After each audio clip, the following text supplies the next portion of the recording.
Hi everyone, ಹೇಗೆ ನಡೀತಾ ಇದೆ ನಿಮ್ಮ ಪ್ರಿಪರೇಷನ್? ಈಗ ಹಿಸ್ಟ್ರಿ ಮುಗಿದೋಗಿದೆ ಅಂಡ್ ಅಕೌಂಟೆನ್ಸಿ ಕೂಡ ಮುಗಿಲಿಕ್ಕೆ ಬಂದಿದೆ. ಸೊ ಈಗ ಸಮಯ ಇನ್ನು ಮೇಲೆ ಬಾರಿ ಎಕನಾಮಿಕ್ಸ್. ಯಾರೆಲ್ಲ ರೆಡಿ ಇದ್ದೀರಾ ಎಕನಾಮಿಕ್ಸ್ ನಲ್ಲಿ 100 ಔಟ್ ಆಫ್ 100 ಸ್ಕೋರ್ ಮಾಡ್ಲಿಕ್ಕೆ? ಸೊ ಎಕನಾಮಿಕ್ಸ್ ನೀವು ಇಲ್ಲಿವರೆಗೆ ಓದಿದಿರೋ ಇಲ್ವೋ ಅದೆಲ್ಲವನ್ನ ಬಿಟ್ಬಿಡಿ. ಪಾಸ್ಟ್ ನಲ್ಲೇ ಬಿಟ್ಬಿಡಿ. ಸೊ ಈಗ ಪ್ರೆಸೆಂಟ್ ಅಂಡ್ ಫ್ಯೂಚರ್ ನಲ್ಲಿ ಏನ್ ಸಾಧಿಸಬಹುದು, ಎಷ್ಟು ಸ್ಕೋರ್ ಮಾಡಬಹುದು ಅದನ್ನ ಮಾತಾಡೋಣ. ಅದರ ಬಗ್ಗೆ ಮಾತಾಡೋಣ ಇವತ್ತಿನ ವಿಡಿಯೋದಲ್ಲಿ. ಸೊ ಬನ್ನಿ ಹಾಗಾದ್ರೆ ವಿಡಿಯೋ ಸ್ಟಾರ್ಟ್ ಮಾಡೋಣ. How to score 80 out of 80 in economics in 3 days. 3 days ಒಳಗಡೆ ಎಕನಾಮಿಕ್ಸ್ ನಲ್ಲಿ 80 ಔಟ್ ಆಫ್ 80 ಸ್ಕೋರ್ ಮಾಡ್ಲಿಕ್ಕೆ ಸಾಧ್ಯ ಇದೆಯಾ? ಎಸ್, 100% ಇದು ಪಾಸಿಬಲ್ ಇದೆ. ಸೊ ಯಾವ ರೀತಿ ಅದನ್ನೇ ಎಕ್ಸಾಕ್ಟ್ಲಿ ಈ ವಿಡಿಯೋದಲ್ಲಿ ಸ್ಟೆಪ್ ಬೈ ಸ್ಟೆಪ್ ಡೇ 1 ಏನ್ ಮಾಡಬೇಕು, ಡೇ 2 ಏನ್ ಮಾಡಬೇಕು, ಡೇ 3 ಏನ್ ಮಾಡಬೇಕು ಅದನ್ನ ತೋರಿಸ್ತಾ ಹೋಗ್ತೀನಿ. ಸೊ ಅದಕ್ಕಿಂತ ಮುಂಚಿತವಾಗಿ ನೀವು ಎಕನಾಮಿಕ್ಸ್ ನಲ್ಲಿ 80 ಔಟ್ ಆಫ್ 80 ಮಾಡ್ಲಿಕ್ಕೆ ರೆಡಿ ಇದ್ರೆ ಒಂದ್ಸಲ ನನಗೆ ಕಾಮೆಂಟ್ ಸೆಕ್ಷನ್ ಅಲ್ಲಿ ಈ ರೀತಿ ಟೈಪ್ ಮಾಡಿ ತಿಳಿಸಬೇಡಿ, I will score 80 out of 80 in economics. ಯಾಕೆಂದ್ರೆ ಫಸ್ಟ್ 80 ಔಟ್ ಆಫ್ 80 ಮಾಡ್ಬೇಕಂದ್ರೆ ಮೆಂಟಲಿ ಪ್ರಿಪೇರ್ ಆಗಬೇಕು, ರೆಡಿ ಇರಬೇಕು, ನಂಬಿಕೆ ಇರಬೇಕು. ಎಸ್, ನಾನು 80 ಔಟ್ ಆಫ್ 80 ಮಾಡಬಲ್ಲೆ ಅಂತ ಹೇಳಿ. ಸೊ ಅಂದಾಗ ಮಾತ್ರ ಅದು ಮಾಡ್ಲಿಕ್ಕೆ ಸಾಧ್ಯ. ಸೊ ಒಂದ್ಸಲ ಕ್ವಿಕ್ ಆಗಿ ಕಾಮೆಂಟ್ ನಲ್ಲಿ ಟೈಪ್ ಮಾಡಿ. ಸೊ ಬನ್ನಿ ಈಗ ವಿಡಿಯೋನ ಸ್ಟಾರ್ಟ್ ಮಾಡೋಣ. ಡೇ 1 ಏನ್ ಮಾಡಬೇಕು? ಸೊ ಇಲ್ಲಿವರೆಗೆ ನೀವು ಏನು ಓದಿಲ್ಲ ಅಂತ ಅನ್ಕೊಳ್ಳಿ, ನೀವು 0 ಇಂದ ಸ್ಟಾರ್ಟ್ ಮಾಡ್ತಾ ಇದೀರಿ ಅಂತ ಅನ್ಕೊಂಡು ನಾನು ನಿಮಗೆ ಇದನ್ನ ತೋರಿಸ್ತಾ ಇದ್ದೀನಿ, ಈ ಒಂದು ಪ್ಲಾನ್ ಅನ್ನ. ಸೊ ಡೇ 1 ಫಸ್ಟ್ ಏನ್ ಮಾಡ್ತೀರಾ ಅಂದ್ರೆ ಮೈಕ್ರೋ ಎಕನಾಮಿಕ್ಸ್ ನ ಇಂಪಾರ್ಟೆಂಟ್ ಕ್ವಶನ್ಸ್ ಅನ್ನ ಕವರ್ ಮಾಡಿ. ಸೊ ಟೈಮ್ ಕಡಿಮೆ ಇದೆ, ಈಗ ತುಂಬಾ ಫುಲ್ ಸಿಲೆಬಸ್ ಕವರ್ ಮಾಡ್ಲಿಕ್ಕಾದ್ರೂ ಆಗೋದಿಲ್ಲ. ಎಕನಾಮಿಕ್ಸ್ ನ ಇಂಪಾರ್ಟೆಂಟ್ ಕ್ವಶನ್ಸ್ ಅನ್ನ day 1 complete micro economics, complete ಸೂಕ್ಷ್ಮ ಅರ್ಥಶಾಸ್ತ್ರವನ್ನ ಮುಗಿಸ್ಬೇಕು. ನೀವು ಕೇಳ್ಬೋದು, ಸರ್ ನನ್ನ ಕಡೆ ಬುಕ್ ಇಲ್ಲ, ಬುಕ್ ಇದ್ರೂ ಕೂಡ ಓದಿದ್ರು ಅರ್ಥ ಆಗೋದಿಲ್ಲ, ಓದಿದ್ ನೆನಪು ಉಳಿಯೋದಿಲ್ಲ, ಯಾವ ರೀತಿ ಅರ್ಥ ಮಾಡ್ಕೊಳ್ಳೋದು? ಎಂಟೈರ್ ಮೈಕ್ರೋ ಎಕನಾಮಿಕ್ಸ್ ಅನ್ನ 1 ಡೇ ನಲ್ಲಿ ಭಯ ಪಡ್ಲಿಕ್ಕೆ ಹೋಗ್ಬೇಡಿ. ಸೊ ಈ ಚಾನೆಲ್ ನಲ್ಲಿ ಸೊ ಮೈಕ್ರೋ ಎಕನಾಮಿಕ್ಸ್ ನ ಲಾಸ್ಟ್ 3-4 ಡೇಸ್ ಅಲ್ಲಿ ನಡೆದಿರುವಂತಹ ಲೈವ್ ಕ್ಲಾಸಸ್ ಗಳು ಇವೆ. ಆ ಲೈವ್ ಕ್ಲಾಸಸ್ ಒನ್ ವಿಡಿಯೋದಲ್ಲಿ 2 ಚಾಪ್ಟರ್ಸ್ ಇವೆ. ಸೊ ಆ ಲೈವ್ ಕ್ಲಾಸಸ್ ಗಳನ್ನ ಒಂದ್ಸಲ ಫಾಸ್ಟ್ ಆಗಿ ನೋಡ್ಕೊಳ್ಳಿ. ಸೊ ಅಲ್ಲಿ ನಿಮಗೆ ಆಪ್ಷನ್ ಇರುತ್ತೆ ಯೂಟ್ಯೂಬ್ ನಲ್ಲಿ 1.5x ಅಥವಾ 2x ನಲ್ಲಿ ಆ ವಿಡಿಯೋಸ್ ಗಳನ್ನ ಫಾಸ್ಟ್ ಆಗಿ ನೋಡಿಕೊಳ್ಳಿ. ಅದರಿಂದ ಏನಾಗುತ್ತೆ ಅಂದ್ರೆ ತುಂಬಾ ಫಾಸ್ಟ್ ಆಗಿ ಕಲಿತೀರಾ ಅಂಡ್ ಪ್ಲಸ್ ನಿಮ್ಗೆ ಎಲ್ಲಾ ಕಾನ್ಸೆಪ್ಟ್ಸ್ ಗಳು ಅರ್ಥ ಆಗುತ್ತೆ ಅಂಡ್ ಅರ್ಥ ಆದಾಗ ಈಸಿಯಾಗಿ ನೆನ್ಪಿಟ್ಕೊಳ್ಬಹುದು. ಈಸಿಯಾಗಿ ನೆನಪಿದ್ದಾಗ ಸುಲಭವಾಗಿ ಎಕ್ಸಾಮ್ ನಲ್ಲಿ ನಿಮ್ಮದೇ ವಾಕ್ಯಗಳಲ್ಲಿ ಉತ್ತರಗಳನ್ನ ಬರೀಬಹುದು. ನಂಬರ್ 1 ಏನ್ ಮಾಡಬೇಕು, ಕ್ಲಾಸಸ್ ಗಳನ್ನ ನೋಡಬೇಕು. ಸೊ ಲಿಂಕ್ ನಾನು ನಿಮಗೆ ಡಿಸ್ಕ್ರಿಪ್ಷನ್ ಅಲ್ಲಿ ಕೂಡ ಕೊಟ್ಟಿರ್ತೀನಿ, ಈ ಚಾನಲ್ ನಲ್ಲಿ ಅವೈಲೇಬಲ್ ಕೂಡ ಇವೆ. ನೀವು ಲೈವ್ ಸೆಕ್ಷನ್ ಗೆ ಹೋದ್ರೆ ಅಂಡ್ ದೆನ್ ಕ್ಲಾಸಸ್ ನೋಡೋದ್ರಿಂದ ಕೆಲಸ ಮುಗಿದ್ ಬಿಡೋದಿಲ್ಲ. ಸೊ ಆ ಕ್ಲಾಸಸ್ ಗಳ ನೋಟ್ಸ್ ಅನ್ನ ರಿವೈಸ್ ಮಾಡಬೇಕು. ಸೊ ನೋಟ್ಸ್ ಎಲ್ಲಿ ಸಿಗುತ್ತೆ? ನೋಟ್ಸ್ ನಮ್ಮ ಟೆಲಿಗ್ರಾಮ್ ಚಾನಲ್ ನಲ್ಲಿ ಫ್ರೀ ಆಗಿ ಸಿಗುತ್ತೆ. Mohammed Hussain Naikar official telegram channel link ನಾನು ನಿಮಗೆ ಡಿಸ್ಕ್ರಿಪ್ಷನ್ ಬಾಕ್ಸ್ ಅಲ್ಲಿ ಅಗೇನ್ ಕೊಟ್ಟಿರ್ತೀನಿ. ಸೊ ಡೇ 1 ನೀವು ಎನಿ ಕಂಡೀಷನ್ ಮೈಕ್ರೋ ಎಕನಾಮಿಕ್ಸ್ ನ 5 ಚಾಪ್ಟರ್ಸ್ ಗಳ most important most important questions ಗಳನ್ನ ಕವರ್ ಮಾಡಬೇಕು. ಅದು ಕ್ಲಾಸಸ್ ಗಳ ಮೂಲಕ. ದೆನ್ ಅದರ ನೋಟ್ಸ್ ಅನ್ನು ಕೂಡ ರಿವೈಸ್ ಮಾಡಬೇಕು. ಸೊ ಇದೆಷ್ಟ ಎಲ್ಲವನ್ನ ಮುಗಿಸ್ಲಿಕ್ಕೆ ಎಷ್ಟು ಟೈಮ್ ತಗೋಬಹುದು?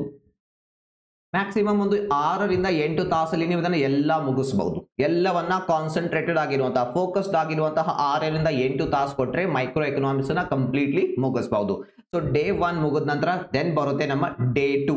ಸೊ ಇದಕ್ಕಿಂತ ಮುಂಚಿತವಾಗಿ ಒಂದು ಟಿಪ್ ನಿಮ್ಗೆ, ಈಗ ನೀವು ಕಲಿತಾ ಇದ್ದೀರಿ, ಇದನ್ನಾದ್ರೂ ನೀವು ಕಲಿತೀರಿ. ಅಫ್ಕೋರ್ಸ್ ಡೇ 1 ನಲ್ಲಿ ಮೈಕ್ರೋ ಎಕನಾಮಿಕ್ಸ್ ಅದೆಲ್ಲ ಕಲಿತೀರಿ. ಬಟ್ ಎಕ್ಸಾಮ್ ನಲ್ಲಿ ನಿಮಗೆ ಮಾರ್ಕ್ಸ್ ಸಿಗೋದು ಯಾವ್ದ್ರಿಂದ? ಉತ್ತರ ಯಾವ ರೀತಿ ಬರೀತೀರಿ ಅದರಿಂದ. ಸೊ ಉತ್ತರ ಬರಲಿಕ್ಕೆ ಕೆಲವೊಂದು ಟಿಪ್ಸ್ ಅಂಡ್ ಟೆಕ್ನಿಕ್ಸ್ ನಿಮಗೆ ಬೇಕಾಗಿದ್ರೆ ದಯವಿಟ್ಟು ಕೆಲವೊಂದು ಟಾಪರ್ಸ್ ನ ಆನ್ಸರ್ ಕಾಪೀಸ್ ನಾನು ನಿಮಗೆ ಫ್ರೀ ಆಗಿ ಕೊಡ್ತಾ ಇದ್ದೀನಿ. ಅದನ್ನ ಒಂದ್ಸಲ ಚೆಕ್ ಮಾಡಿ. ಅಂದ್ರೆ ಟಾಪರ್ ವಿದ್ಯಾರ್ಥಿಗಳು ಯಾವ ರೀತಿ ಬರೆದು ಲಾಸ್ಟ್ ಇಯರ್, ಅವ್ರೇನ್ ತಪ್ಪು ಮಾಡಿದ್ರು, ಏನ್ ಸರಿಯಾಗಿ ಬರ್ದಿದ್ರು ಅದನ್ನ ನೋಡ್ಕೊಳ್ಳಿ. ಇವ್ಯಾಲ್ಯೂಯೇಷನ್ ಯಾವ ರೀತಿ ಆಗುತ್ತೆ ಅದನ್ನ ನೋಡ್ಕೊಳ್ಳಿ. ಅದರ ಅಕಾರ್ಡಿಂಗ್ ಉತ್ತರ ಬರೆಯೋದನ್ನ ಕೂಡ ನೀವು ನೋಡ್ಕೋಬಹುದು. ಸೊ ಇಲ್ಲಿ ಯಾವ ರೀತಿ ಡೌನ್ಲೋಡ್ ಮಾಡ್ಕೋಬೇಕಂದ್ರೆ ಸ್ಕಿಲ್ ಬೂಸ್ಟರ್ ನಮ್ಮ ಆಪ್ ನಲ್ಲಿ ಫ್ರೀ ಆಗಿ ಸಿಗುತ್ತೆ ನಿಮಗೆ. ಎಲ್ಲಾ ಟಾಪರ್ಸ್ ನ ಆನ್ಸರ್ ಕಾಪೀಸ್ಗಳು ಎಲ್ಲಾ ಸಬ್ಜೆಕ್ಟ್ ಆಪ್ ಡೌನ್ಲೋಡ್ ಮಾಡ್ಕೊಳ್ಳಿ, ಲಾಗಿನ್ ಮಾಡಿ, ಇಲ್ಲಿ ಮೆನು ಆಪ್ಷನ್ ಗೆ ಹೋಗಿ ದೆನ್ ಇಲ್ಲಿ ಫ್ರೀ ಮಟೀರಿಯಲ್ ಗೆ ಹೋದ್ರೆ ನಿಮಗೆ ಇಲ್ಲಿ ಫೋಲ್ಡರ್ ವೈಸ್ ಎಲ್ಲಾ ಸಬ್ಜೆಕ್ಟ್ಸ್ ಗಳ ಟಾಪರ್ ನ ಆನ್ಸರ್ ಕಾಪೀಸ್ ಫ್ರೀ ಆಗಿ ಸಿಗುತ್ತೆ. ಡನ್. ಸೊ ಅದ್ರ ಜೊತೆಲಿ ಅಷ್ಟೇ ಅಲ್ಲ, ನಿಮಗೆ ಇಂಗ್ಲಿಷ್ ಎಕ್ಸಾಮ್ ಇದೆ. ನೆಕ್ಸ್ಟ್ 1,000 ರೂಪಾಯಿ ಇಂಗ್ಲಿಷ್ ಗ್ರಾಮರ್ ಕೋರ್ಸ್ ಫ್ರೀ ಆಗಿ ಕೂಡ ನಿಮಗೆ ಅದರಲ್ಲಿ ಸಿಗ್ತಾ ಇದೆ. ಸೊ ಇವತ್ತೇ ಆಪ್ ಡೌನ್ಲೋಡ್ ಮಾಡ್ಕೊಳ್ಳಿ. ಲಿಂಕ್ ನಾನು ನಿಮಗೆ ಡಿಸ್ಕ್ರಿಪ್ಷನ್ ಬಾಕ್ಸ್ ನಲ್ಲಿ ಕೊಟ್ಟಿರ್ತೀನಿ. ರೈಟ್. ಸೊ ಈಗ ಡೇ 2 ನಲ್ಲಿ ಏನ್ ಮಾಡ್ಬೇಕು ಸರ್? ಸೊ ಡೇ 2 ನಲ್ಲಿ ಮ್ಯಾಕ್ರೋ ಎಕನಾಮಿಕ್ಸ್ ನ ಎಲ್ಲಾ ಚಾಪ್ಟರ್ ಗಳ ಇಂಪಾರ್ಟೆಂಟ್ ಕ್ವಶನ್ಸ್, ಇದರಲ್ಲಿ 6 ಮಾರ್ಕ್ಸ್, 4 ಮಾರ್ಕ್ಸ್, 1 ಮಾರ್ಕ್ಸ್, 2 ಮಾರ್ಕ್ಸ್ ಎಲ್ಲ ಬರುತ್ತೆ. ಎಲ್ಲ ಇಂಪಾರ್ಟೆಂಟ್ ಕ್ವಶನ್ಸ್ ಗಳನ್ನ ಮಾತ್ರ ಕವರ್ ಮಾಡಿ. ಅಗೇನ್ ಯಾವ ರೀತಿ? ಕ್ಲಾಸಸ್ ಗಳನ್ನ ನೋಡಿದ್ರೆ ಮಾತ್ರ ಇದು 6 ರಿಂದ 8 ತಾಸಿನಲ್ಲಿ ಮುಗಿಸ್ಲಿಕ್ಕೆ ಸಾಧ್ಯ. ಯಾಕೆಂದ್ರೆ ನೀವೇ ಪುಸ್ತಕ ಓದಿ ಫಸ್ಟ್ ಟೈಮ್ ಅದೆಲ್ಲವನ್ನ ಅರ್ಥ ಮಾಡ್ಕೊಳ್ಳಿಕ್ಕೆ ನೀವೇನು ದೊಡ್ಡ ಪ್ರೊಫೆಸರ್ ಏನೋ ಅಲ್ಲ. ರೈಟ್. ತುಂಬಾ ಟಫ್ ಕಾನ್ಸೆಪ್ಟ್ಸ್ ಇವೆ ಎಕನಾಮಿಕ್ಸ್ ಅಲ್ಲಿ. ಬಟ್ ಕ್ಲಾಸಸ್ ನಲ್ಲಿ ಇದನ್ನ ಸಿಂಪ್ಲಿಫೈಡ್ ಈಸಿಯಸ್ಟ್ ಲ್ಯಾಂಗ್ವೇಜ್ ಅಲ್ಲಿ ನಾನು ಎಕ್ಸ್ಪ್ಲೇನ್ ಮಾಡ್ತೀನಿ. ಸೊ ಅದನ್ನ ಫಾಸ್ಟ್ ಆಗಿ ನಾನು ಹೇಳ್ತಾ ಇರೋದು 1.5x ನಲ್ಲಿ ಅಥವಾ 2x ನಲ್ಲಿ ಅದನ್ನ ಇಟ್ಕೊಂಡು ಫಾಸ್ಟ್ ಆಗಿ ನೋಡಿ ಫಿನಿಶ್ ಮಾಡಿ. ದೆನ್ ಅದರ ನೋಟ್ಸ್ ಟೆಲಿಗ್ರಾಮ್ ನಲ್ಲಿ ಅವೈಲೇಬಲ್ ಇದೆ. ಆ ನೋಟ್ಸ್ ಗಳನ್ನ ರಿವೈಸ್ ಮಾಡಿ. ಸೊ ಡೇ 1 ಡೇ 2 ತುಂಬಾ ಎಫರ್ಟ್ ಹಾಕ್ತೀರಾ, ತುಂಬಾ ಸುಸ್ತಾಗಿರುತ್ತೆ. ಡೇ 3 ಏನ್ ಮಾಡಬೇಕು, ಡೇ 3 ಏನ್ ಮಾಡಿ ಮಲ್ಕೊಳ್ಳಿ. ಯಾಕೆಂದ್ರೆ ಡೇ 4 ನಿಮ್ದು ಅಂದ್ರೆ 13ನೇ ತಾರೀಕಿಗೆ ಎಕ್ಸಾಮ್ ಇದೆ. ಸೊ ತುಂಬಾ ರೆಸ್ಟ್ ಮಾಡಿ ಡೇ 3ಗೆ, ಸೊ ದಟ್ ನೀವು ಒಳ್ಳೆ ರೀತಿ ಎಕ್ಸಾಮ್ ಬರೀಲಿಕ್ಕೆ ಸಾಧ್ಯ ಆಗುತ್ತೆ. ಸೊ ಆ ರೀತಿ ಮಾಡ್ಲಿಕ್ಕೆ ಹೋಗ್ಬೇಡಿ. ಸೊ ಡೇ 1 ಡೇ 2 ನಲ್ಲಿ ಜಸ್ಟ್ ಮ್ಯಾಕ್ರೋ ಎಕನಾಮಿಕ್ಸ್ ಮುಗಿಸ್ಬಿಟ್ರೆ ಕೆಲಸ ಮುಗಿಯೋದಿಲ್ಲ. ಡೇ 3 ಕೂಡ ಎಫರ್ಟ್ ಹಾಕಬೇಕಾಗುತ್ತೆ, ಶ್ರಮ ಪಡಬೇಕಾಗುತ್ತೆ. ಸೊ ಡೇ 3 ನಲ್ಲಿ ರಿವೈಸ್ ಮಾಡಿ ಆಲ್ ಇಂಪಾರ್ಟೆಂಟ್ ಕ್ವಶನ್ಸ್ ಗಳನ್ನ. ಒಂದ್ಸಲ ಆದ್ರೂ ರಿವೈಸ್ ಮಾಡ್ಬೇಕಲ್ಲ ಅದನ್ನ. ಇಲ್ಲ ರಿವಿಷನ್ ಬಂದಾಗ ಯಾವ ರೀತಿ ರಿವಿಷನ್ ಮಾಡ್ಬೋದು ಅಂದ್ರೆ ನಿಮ್ಮ ಮೇಲೆ ಡಿಪೆಂಡ್ ಆಗುತ್ತೆ. ನೀವು ನೋಟ್ಸ್ ಗಳ ಮೂಲಕ ರಿವಿಷನ್ ಮಾಡೋದ್ರಲ್ಲಿ ಕಂಫರ್ಟೇಬಲ್ ಇದ್ರೆ ನೋಟ್ಸ್ ಅನ್ನ ರಿವೈಸ್ ಮಾಡಿ, ಓದ್ತಾ ಹೋಗಿ. ಕಾನ್ಸೆಪ್ಟ್ ಎಲ್ಲ ಅರ್ಥ ಆಗ್ತಾ ಹೋಗುತ್ತೆ. ಯಾಕಂದ್ರೆ ಒಂದ್ಸಲ ಈಗಾಗಲೇ ನೀವು ಕ್ಲಾಸಸ್ ಗಳನ್ನ ನೋಡಿದ್ದೀರಿ, ವಿಡಿಯೋಸ್ ಮೂಲಕ ಅರ್ಥ ಮಾಡಿಕೊಂಡಿದ್ದೀರಿ. ಸೊ ಕೆಲವರಿಗೆ ಕ್ವಶನ್ ಸಾಲ್ವ್ ಮಾಡೋದು ಇಂಟ್ರೆಸ್ಟಿಂಗ್ ಅನ್ಸುತ್ತೆ. ಕ್ವಶನ್ ಸಾಲ್ವ್ ಮಾಡೋದ್ರ ಮೂಲಕ ಇಡೀ ಇಂಪಾರ್ಟೆಂಟ್ ಕ್ವಶನ್ಸ್ ಗಳನ್ನ ರಿವೈಸ್ ಮಾಡಿ. ಇನ್ನು ಕೆಲವರಿಗೆ ಇವೆರಡೂ ಬೋರಿಂಗ್ ಅನ್ಸುತ್ತೆ. ಸೊ ಆ ಕೇಸಲ್ಲಿ ನಿಮಗೆ ಕ್ಲಾಸಸ್ ವಿಡಿಯೋಸ್ ಗಳಾದ್ರೂ ಇದ್ದೇ ಇದೆ ನಮ್ಮ ಚಾನಲ್ ನಲ್ಲಿ. ಅದನ್ನ ಹೆಡ್ಫೋನ್ ಹಾಕೊಂಡು ಸ್ವಲ್ಪ ಫಾಸ್ಟ್ ಇಟ್ಕೊಂಡು ಅದೇ ಕ್ಲಾಸಸ್ ಗಳನ್ನ ಕೇಳಿ. ಅದರಿಂದ ನಿಮ್ದು ಕಂಪ್ಲೀಟ್ ರಿವಿಷನ್ ಆಗುತ್ತೆ ಇಂಪಾರ್ಟೆಂಟ್ ಕ್ವಶನ್ಸ್. ಸೊ ಈಗ ನೀವು ರೆಡಿ ಇದ್ದೀರಾ ಯಾವುದಕ್ಕಾಗಿ? ಯುದ್ಧದ ಮೈದಾನದಲ್ಲಿ ಹೊಡೆದಾಡ್ಲಿಕ್ಕೆ, ಹೋರಾಡ್ಲಿಕ್ಕೆ, 80 ಔಟ್ ಆಫ್ 80 ಸ್ಕೋರ್ ಮಾಡ್ಲಿಕ್ಕೆ 13 ಮಾರ್ಚ್ 2025 ಸೊ ಅದಕ್ಕಿಂತ ಮುಂಚಿತವಾಗಿ, ಯುದ್ಧದಲ್ಲಿ ಪ್ರವೇಶ ಮಾಡೋದಕ್ಕಿಂತ ಮುಂಚಿತವಾಗಿ ಮುಂಜಾನೆ ಏನ್ ಮಾಡಬೇಕು, ಎಕ್ಸಾಮ್ ಡೇ, ಅದನ್ನ ನಾನು ನಿಮ್ಗೆ ಹೇಳ್ತಾ ಇದ್ದೀನಿ. ಸೊ ಈಗ ಓದುವಾಗ ಕೆಲವೊಂದು ಕ್ವಶನ್ಸ್ ಎಷ್ಟೇ ಓದಿದ್ರು ನೆನಪುಳಿತಾ ಇರೋದಿಲ್ಲ. ಅದ್ರಲ್ಲಿ ಏನೋ ಟ್ರಿಕಿ ನಂಬರ್ಸ್ ಇರುತ್ತೆ ಅಥವಾ ಏನೋ ಪದಗಳಿರುತ್ತೆ, ಅದು ನೆನಪುಳಿತಾ ಇರೋದಿಲ್ಲ. ಬಟ್ 80 ಔಟ್ ಆಫ್ 80 ಸ್ಕೋರ್ ಮಾಡ್ಬೇಕಂದ್ರೆ ಅದು ನೆನಪಿಟ್ಕೊಳ್ಬೇಕಾಗುತ್ತೆ. ಸೊ ಅದನ್ನ ಓದುವಾಗ ಡೇ 1 ಡೇ 2 ಓದುವಾಗ ಅದನ್ನ ಏನ್ ಮಾಡಿ ಮಾರ್ಕ್ ಮಾಡಿ ಇಟ್ಕೊಳ್ಳಿ. ಇದು ಟಾಪರ್ಸ್ ಗಳ ಒಳಗಿನ ಸೀಕ್ರೆಟ್ ನಾನು ನಿಮ್ಗೆ ಹೇಳ್ತಾ ಇರೋದು. ಇದೇ ರೀತಿ ಮಾಡ್ತಾರೆ. ಟಾಪರ್ಸ್ಗೂ ಕೂಡ ನೆನಪಿರೋದಿಲ್ಲ ತುಂಬಾ ವಿಷಯಗಳು, ತುಂಬಾ ಟಾಪಿಕ್ಸ್ಗಳು. ಬಟ್ ಅವ್ರು ಏನ್ ಮಾಡ್ತಾರೆ, ಅದನ್ನ ಮಾರ್ಕ್ ಮಾಡಿ ಇಟ್ಕೊಂಡು ಎಕ್ಸಾಮ್ ಡೇ ನೀವೇನ್ ಮಾಡ್ತೀರಿ ಗೊತ್ತಾ, ಎಲ್ಲಾ ಟಾಪಿಕ್ಸ್ ಮತ್ತೊಮ್ಮೆ ಓದೋದು. ಅದರಿಂದ ಏನು ಪ್ರಯೋಜನ ಇಲ್ಲ. ಯಾಕಂದ್ರೆ ಅದು ನಿಮ್ಗೆ ಆಲ್ರೆಡಿ ಗೊತ್ತಿರುತ್ತೆ. ಯಾವ್ದು ನೆನ್ಪಿಟ್ಕೊಳ್ಳಿಕ್ಕೆ ಸಾಧ್ಯ ಆಗ್ತಾ ಇಲ್ಲ ಆ ಟ್ರಿಕಿ ಕ್ವಶನ್ಸ್ ಗಳನ್ನ ಅಂಡರ್ಲೈನ್ ಮಾಡಿ ಅಥವಾ ಮಾರ್ಕ್ ಮಾಡಿ ಇಟ್ಕೊಳ್ಳಿ. ಎಕ್ಸಾಮ್ ದಿನ ಅದನ್ನ ಮಾತ್ರ 1 ರಿಂದ 2 ಸಲ ರಿವೈಸ್ ಮಾಡಿ 1-2 ತಾಸಲ್ಲಿ. ಸೊ ಇಷ್ಟು ಮಾಡಿದ ನಂತರ ನೀವು ಫುಲ್ಲಿ ಪ್ರಿಪೇರ್ಡ್ ಆಗಿದ್ದೀರಾ ಏನ್ ಮಾಡ್ಲಿಕ್ಕೆ, ಎಕನಾಮಿಕ್ಸ್ ನಲ್ಲಿ 80 ಔಟ್ ಆಫ್ 80 ಸ್ಕೋರ್ ಮಾಡ್ಲಿಕ್ಕೆ. ಇಷ್ಟು ನೀವು ಮಾಡಿದ್ದೇ ಆದ್ರೆ, ಇಷ್ಟು ನೀವು ಡೇ 1 ಡೇ 2 ಡೇ 3 ಅಲ್ಲಿ ಮಾಡಿದ್ದೇ ಆದ್ರೆ ಎಕನಾಮಿಕ್ಸ್ ನಲ್ಲಿ 80 ಔಟ್ ಆಫ್ 80 ಸ್ಕೋರ್ ಮಾಡೋದ್ರಿಂದ ಯಾರು ಕೂಡ ನಿಮ್ಮನ್ನ ಸ್ಟಾಪ್ ಮಾಡ್ಲಿಕ್ಕೆ ಸಾಧ್ಯ ಇಲ್ಲ. ಆ ರೀತಿ ನೀವು ಪ್ರಿಪೇರ್ಡ್ ಆಗಿರ್ತೀರಾ ನೀವು ಮಾಡಿದ್ದೇ ಆದ್ರೆ.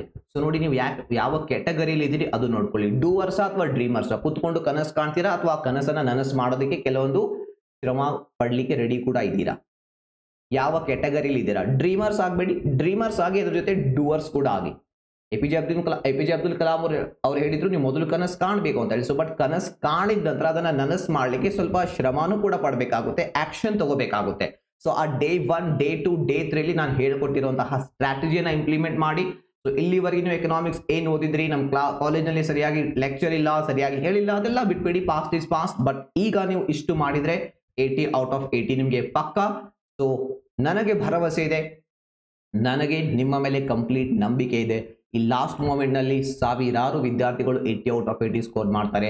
ಸೊ ನೀವು ಇಷ್ಟು ದಯವಿಟ್ಟು ಮಾಡಿ. ಅಂಡ್ ನೀವು ಮಾಡಿದ್ದೆ ಆದ್ರೆ ನೀವು ಪಕ್ಕ ಏನ್ ಮಾಡ್ತೀರಾ, ಎಕನಾಮಿಕ್ಸ್ ನಲ್ಲಿ 100 ಔಟ್ ಆಫ್ 100 ಸ್ಕೋರ್ ಮಾಡ್ತೀರಾ. So aim for 100 in economics. And I wish you all the best. I wish you all the best. And ನಮ್ಮ ಲೈವ್ ಕ್ಲಾಸಸ್ ಆದ್ರೂ ನಡೀತಾ ಇದೆ. ಎವ್ರಿ ಡೇ ಆ ಲೈವ್ ಕ್ಲಾಸಸ್ ಅಟೆಂಡ್ ಮಾಡಿ. ಸೊ ಅಲ್ಲಿ ನಿಮಗೆ ಮೋಸ್ಟ್ ಇಂಪಾರ್ಟೆಂಟ್ ಕ್ವಶನ್ಸ್ ಅನ್ನ ಏನ್ ಮಾಡ್ತಾ ಇದ್ದೀನಿ, ಡಿಸ್ಕಸ್ ಮಾಡ್ತಾ ಇದ್ದೀನಿ, ಯಾವ ರೀತಿ ಆನ್ಸರ್ ಬರೀಬೇಕು ಅದೆಲ್ಲವನ್ನ ತಿಳಿಸ್ತಾ ಇದ್ದೀನಿ. ಸೊ ವಿಡಿಯೋನ ಕೊನೆವರೆಗೆ ನೋಡಿದ್ದಕ್ಕಾಗಿ ಧನ್ಯವಾದಗಳು. ಅಂಡ್ ನಮ್ಮ ಟಾರ್ಗೆಟ್ ಮರಿಬೇಡಿ, ಎಕನಾಮಿಕ್ಸ್ ನಲ್ಲಿ 100 ಔಟ್ ಆಫ್ 100.